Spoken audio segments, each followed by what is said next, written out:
नमस्कार। मैं breaking today में गोरखनाथ राव पुनः आप लोगों के सामने हाजिर हुआ हूँ एक नए टॉपिक के साथ, नए जोश के साथ, नए तेवर और कलेवर के साथ। इसमें मैं आप लोगों को ये टॉपिक लेकर आया हूँ कि जीवन में संबंधों को कैसे निभाया जाए, कैसे रखा जाए, कैसे आगे बढ़ाया जाए। ये बहुत महत्वपूर्ण है। आजकल के ज़माने में हर व्यक्ति सेल्फिश हो गया है इस चीज़ को, और इसके वजह से इतनी परेशानियां हो रही हैं कि आप लोग भी महसूस कर रहे होंगे। उसके बारे में मैं एक्सपर्ट संदीप श्रीवास्तव को लेकर आया हूं पुनः आप लोगों के सामने। Sandeep sir, thank you sir. ये जो आजकल के जीवन में संबंधों का खटास मिठास सामने प्रस्तुत कर रहे हैं लोग, समाज में देख रहे हैं, इसके बारे में आपका क्या कहना है? हमारे दर्शकों को जरा इसके बारे में प्रकाश डालिए कि ये आप तो आध्यात्मिक गुरु हैं, समाज को एक नई दिशा देने की कोशिश कर रहे हैं, तो इस नए समाज को बनाने में आपकी भूमिका, जो संबंधों के बारे में, इसके बारे में जरा हमारे दर्शकों को बताइए। बिल्कुल गोरख जी, बहुत अच्छा। देखिए, अब ये सब होता क्या, लाइफ की छोटी चीज़ें हैं लेकिन हम इन पे फोकस नहीं कर पाते। संबंध क्या है जी? मनुष्य एक सामाजिक प्राणी है जी, ये तो, और उसका बिना एक दूसरे के सहयोग के उसके जीवन में कोई भी ग्रोथ नहीं हो सकती, वो आगे नहीं बढ़ सकता। हर व्यक्ति एक दूसरे से सहयोग ही लेगा।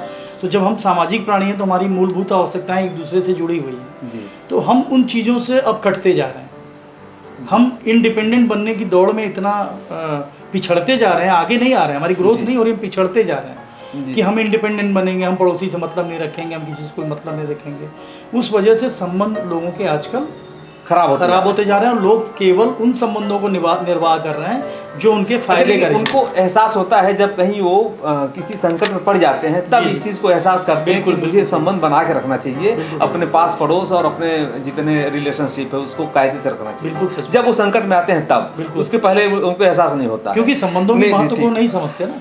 ये संबंध का महत्व क्या है? महत्व जरा संबंधों का महत्व बहुत, मैंने पहले बताया कि मनुष्य एक सामाजिक प्राणी है, उसकी मूलभूत आवश्यकताएं एक दूसरे से जुड़ी हुई हैं।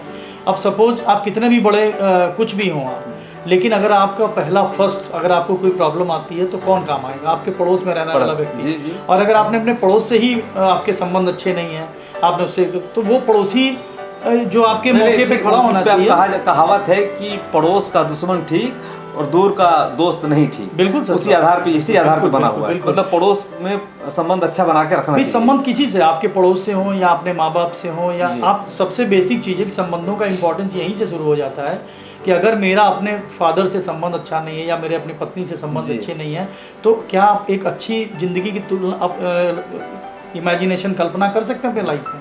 नहीं कर सकते। आप घर में घुसेंगे, पत्नी का चेहरा देखेंगे, संबंध अच्छे है नहीं तो आपका मूड खराब हो जाएगा। आपके पड़ोसी संबंध नहीं, आप बाहर निकलेंगे, पड़ोसी का चेहरा देखेंगे, आपका मूड खराब हो जाएगा, आपका पूरा लाइफ एक इफेक्टेड होगा और आप बीमार रहेंगे। बेसिकली उन लोगों का तो कुछ नहीं होगा, लेकिन आपकी लाइफ डे बाय डे खत्म हो जाएगी। और आप हमेशा फायदे के ही संबंध बनाएंगे तो बदनाम भी धीरे धीरे हो जाएंगे सोसाइटी में कि भाई इस व्यक्ति से दूर रहो। आजकल के परिवेश में संबंध बेहतर क्यों नहीं होते हैं? ये अभी आपने जैसा बताया, हम लोग बात कर रहे थे कि संबंध बेहतर इसलिए नहीं हो पा रहे क्योंकि हम ये भूल चुके हैं कि हमें कंट्रीब्यूशन में के उसमें जीना है।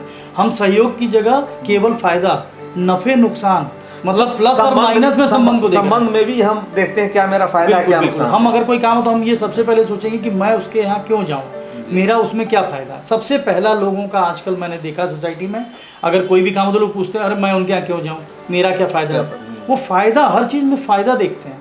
क्या मनुष्य सामाजिक प्राणी, उसका एक दूसरे के प्रति कोई कर्तव्य नहीं, रिस्पॉन्सिबिलिटी लेना, कोई जिम्मेदारी लेना कोई चाहता ही नहीं। मतलब अगर उसके फादर रिच नहीं है तो क्या वो कहेगा कि मैं अपने फादर की मदद नहीं करूँगा? तो ये बहुत ज़रूरी है हमको ये समझना कि संबंध, हम एक दूसरे से जुड़े हुए हैं। कल हम दूसरे के काम आए, वो हमारे काम आए, ऐसे ही ये जीवन चलना है। और इस जीवन के लिए आपको अपने फायदे नुकसान से ऊपर उठ के सोचना पड़ेगा। जरूरी नहीं है कि हर व्यक्ति आपको रिटर्न में आपको मदद कर सके, लेकिन आपके पास जो क्षमता है करिए। ये सोचना है हम आपको कि मैं आपकी मदद करूं, वो करे या ना करे उसकी मतलब अपेक्षा हम करते हैं। क्योंकि इसका देखिए, हम लोग के आध्यात्मिक फील्ड में माना जाता है कि आपको डू योर बेस्ट, आप अपना मदद करिए सामने वाले की, लेकिन ये उम्मीद मत करिए कि वो व्यक्ति ही आपको रिटर्न देगा। लेकिन ये गारंटी मैं आपको दे सकता हूँ कि वो रिटर्न कई गुना हो के, ये वाइब्रेशनल, ये लॉ ऑफ अट्रैक्शन है कि अगर आप किसी की मदद करते हो तो वो मदद कई गुना होके आपके पास किस रूप में आएगी, ये आपने अपने डे टू डे लाइफ में देखा होगा जो लोग ऐसा काम करते हैं। जो सोशल कार्य करते हैं, लोगों की मदद करते हैं, उन्होंने देखा होगा, आपने भी देखा होगा अपनी लाइफ में। आप तो खुद एक इतने सोशल भी हैं आप, रिपोर्टर के साथ साथ, तो आपने देखा होगा कि किस तरीके से कोई दूसरा व्यक्ति, अनजान व्यक्ति, स्ट्रेंजर आपकी मदद कर रहा है। बिल्कुल, कभी-कभी ऐसा एक्चुअली होता है। नेचर है वो, आपने किसी की होगी तो वो वाइब्रेशन मार्केट में ट्रैवल कर रही है। इस चीज़ को आम आदमी तक पहुंचाने के लिए बहुत ज़रूरी है कि आप जैसे व्यक्ति प्लेटफॉर्म पे आवे और इसकी जागरूकता अधिक से अधिक लोगों के अंदर फैलावे। अच्छा, इस संबंध को कैसे बेहतर बनाया जा सके, इसके बारे में हमारे दर्शकों को जरा बताइए। सबसे जरूरी, हाँ जी बिल्कुल, बहुत अच्छा प्रश्न है। मैं यही कहूँगा बहुत संक्षेप में कि संबंधों की उपयोगिता आप समझते ही हैं, जैसा कि हम लोग बात कर चुके हैं। इसको बेहतर बनाने के लिए सबसे जरूरी जो क्वालिटी होनी चाहिए आदमी के अंदर, वो होती है एक्सेप्टेंस, स्वीकार भाव। हम स्वीकार भाव हम नहीं रखेंगे अपने अंदर, तो मेरा पड़ोसी अगर किसी बात पे मुझसे नाराज़ है, तो मैं अगर उससे रिटेलिएट करूंगा, उससे विरोध करूंगा, तो मैं उसका पक्ष कभी समझने की कोशिश नहीं कर पाऊंगा। तो मैं उसको पहले सुनूंगा और उसको ये मौका दूंगा कि वो अपनी बात कहे, और हम दोनों मिलकर म्यूचुअली किसी नतीजे पर, निष्कर्ष पे पहुंचे, जिससे हमारे संबंधों में मधुरता बनी रहे और हमारा काम भी आसानी से हो जाए। ऐसे ही आप अपने पत्नी के साथ, बच्चों के साथ, मतलब कोई भी अगर बात हो तो उसको बैठ के आपस में स्वीकार भाव होना चाहिए। पहले स्वीकार भाव होना चाहिए। भाई हाँ, आप अपनी बात, गोरख जी हमसे कुछ कह रहे हैं, आप हमसे कुछ कह रहे हैं, मैं सुनने के लिए ही तैयार नहीं हूँ। मैंने अपना दरवाजा बंद कर रखा है कि गोरख जी कुछ भी बोलेंगे मैं नहीं सुनूंगा। यही आजकल हो रहा है, यही हो रहा है। लोग, बड़ा अधिकारी ये सोचता है कि वही सब जानता है, तो सामने वाली बात तो सुनता नहीं है। हो सकता है एक चीज हमेशा यहाँ पर मैं पॉइंट आउट करना चाहूँगा, ईगो हर्ट हो जाता है, हम लोगों का ईगो हर्ट है। लेकिन मैं यहाँ पे एक बहुत ही अच्छा फार्मूला आपको बताने जा रहा हूँ, जो आप समझ लीजिए कि कैसे स्वीकार भाव क्या होता है। आप जब बोलोगे तो आप वही बोलोगे जो आप जानते हो, जो आपकी मेमोरी का हिस्सा है, जो आप, लेकिन जब आप सुनोगे सामने वाले की कोई बात, तो आप वो सुनोगे जो कुछ नया होगा। तो क्यों नहीं नए के लिए, नया के लिए तैयार रहिए, बी रेडी फॉर न्यू। आप नए के लिए तैयार रहिए, कुछ नया बोलेगा वो, हो सकता है कि आपको कुछ नया आउटलुक मिले। लेकिन वो सुनने के लिए लोग तैयार नहीं, क्योंकि लोग प्री कंसेप्ट माइंड में जीते हैं। वो जानते हैं कि अरे सामने वाला अगर रिक्शे वाला है तो मान के चलते हैं कि ये तो बेकार ही होगा, मतलब वो अच्छी बात कर ही नहीं सकता। ऐसा नहीं होता है, रिक्शे वाला भी कभी कभी ज्ञान की बात कर देता है, अगर आप सुनने के लिए तैयार हैं तभी रिक्शा वाले। ये मानना चाहिए कि कोई भी व्यक्ति जी जी अगर कुछ कहता है तो प्रेम से पहले उसकी बात सुनी जाए, बिल्कुल। उसके बाद उसके कोई भी व्यक्ति, आपकी पत्नी, परिवार, बच्चे, सभी, तभी संबंध आपका। कभी कभी होता है छोटे बच्चे भी ऐसी बात कह देते हैं, लोग डांट के भगा देते हैं उसको, लेकिन बाद में सोचते हैं कि नहीं वो, अरे यार वो बहुत अच्छा बात कहा था, इसलिए उसकी बातों को इसीलिए स्वीकार भाव होना चाहिए। बिल्कुल स्वीकार भाव होना चाहिए, और तभी समाज भी हमारा ग्रो करेगा, आगे बढ़ेगा। बिल्कुल, नहीं, बहुत अच्छी बात। तो हमारे दर्शकों को कोई इस तरह से संबंधों के बारे में कोई ऐसा टिप्स दीजिए जो कि उसको वो अपनी जिंदगी में उतार सके वो लोग। बहुत ही अच्छा प्रश्न है। मैं बहुत छोटा सा स्मॉल टिप देने जा रहा हूँ जो आपके लाइफ में बहुत काम आने जा रहा है, जो मैं अपने सेशन में लेता हूँ।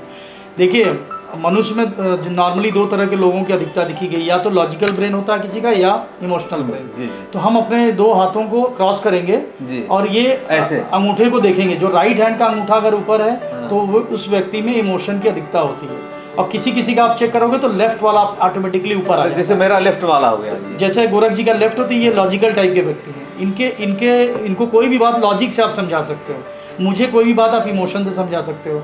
आप इमोशन वाले को लॉजिक लगाओगे तो वो कभी नहीं समझेगा। आपको अपने विवाद होना, आप अपने पत्नी बच्चों का नेचर समझने की कोशिश करिए, अपने अंदर स्वीकार भाव ले आइए, और उनको देख लीजिए कि वो लॉजिकल है कि इमोशनल। तो ये छोटे से टिप से आपको पता चल जाएगा कि पत्नी अगर इमोशनल है, अच्छा, उसी हिसाब से उस व्यक्ति को ट्रीट किया जाए। करेक्ट, उस व्यक्ति को आप ट्रीट करेंगे, वो आपकी बात कभी काटेगा नहीं, ये गारंटी है। चलिए, बड़ा अच्छा रहा हमारे सेशन में आप आए, आप जैसे व्यक्ति आते रहे, हमारे दर्शकों को टिप्स देते रहें और समाज को सुधारने का काम करते रहें। इसी के साथ ब्रेकिंग टुडे में सभी का स्वागत है। Thank you for invite. अगर हमारी वीडियो से संतुष्ट हैं तो वीडियो को लाइक करें, चैनल को सब्सक्राइब करें और बाकी अपडेट्स के लिए बेल आइकन दबाएं।